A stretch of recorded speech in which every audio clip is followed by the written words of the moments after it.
আসসালামু আলাইকুম।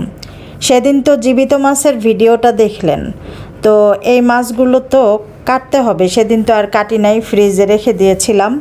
তো এখন হচ্ছে গিয়ে আমার হাজব্যান্ডের হচ্ছে মাংস থেকে মাছ বেশি পছন্দ। তবে মাংস থেকে বলতে গরুর মাংস তার একদম ফেভারেট, কিন্তু আর মুরগির মাংসটা সে বেশি একটা খেতে চায় না, কিন্তু তার মাছ অনেক পছন্দ। আর মাছ বলতে পাঁচমিশালি মাছটা তার বেশি পছন্দ, এই জন্যে সে খুঁজে খুঁজে বাজার থেকে এগুলো কিনে নিয়ে আসে। আমি যেহেতু মাছ কাটতে পারি না, মাছগুলো কাটতে গিয়ে মানে ভর্তা হয়ে যাচ্ছিল, থেতলে যাচ্ছিল। যাই হোক, তারপরেও কষ্ট করে মাছগুলো কোনো রকম কেটে বেছে ধুয়ে নিয়েছি। এই তো দেখতে পারতেছেন কী অবস্থা মাছের। যাই হোক, এখন হচ্ছে গিয়ে আমি মাছটা পরে রান্না করব। এখন এখানে পেঁপে, মসুর ডাল, টমেটো, পেঁয়াজ, কাঁচামরিচ, হলুদ, মরিচ, আদা, রসুন, জিরার গুঁড়া, ধনিয়ার গুঁড়া এগুলো একসাথে মেখে তারপরে হচ্ছে তেল দিয়ে মাখলাম। মেখে তারপরে ডালটা বসাই দিব, পেঁপের ডাল। ডালের সাথে কোনো কিছু দিয়ে রান্না করলে খেতে মজাই লাগে। যেমন পুঁই শাক, লাউ, শসা, পেঁপে যে কোনো কিছু দিয়েই রান্না করা যায়, ডালের সাথে সবই যায়। এই তো ডালটা আমি চুলায় বসাই দিলাম রেডি করে। এখন এটা হতে থাকবে।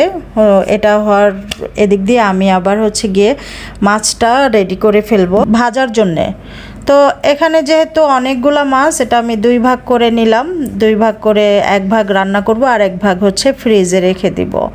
তো এই মাছগুলাকে আমি হচ্ছে সবগুলা যেহেতু দুই ভাগ করে নিয়েছি, কিন্তু আমি একবারে ভালো করে ধুয়ে সবগুলাকে আমি লবণ মরিচ মাখায়ে তারপরে হচ্ছে গিয়ে অর্ধেকটা আমি ডিপে রেখে দিব, আর অর্ধেকটা আমি আজকে রান্না করব।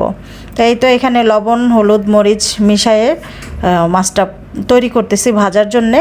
আর হচ্ছে এই ভাগাটা হচ্ছে গিয়ে আমি রেখে দিব ফ্রিজে, পরের দিন রান্না করার জন্য একদম প্রস্তুত করে রাখলাম, যেন আমি শুধু ফ্রিজ থেকে নামিয়ে বরফটা ছাড়িয়ে আমি চুলায় প্যান বসিয়ে সাথে সাথে ভেজে ফেলতে পারি।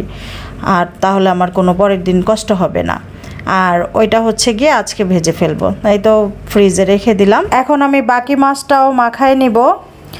তো আমার যেহেতু এদিক দিয়ে আবার ডাল চুলায়, তো ডালটার পেঁপেটা সেদ্ধ হয়ে গেছে, ডালও সেদ্ধ হয়ে গেছে। এটাকে আমি এখন বাগার দিয়ে নিব।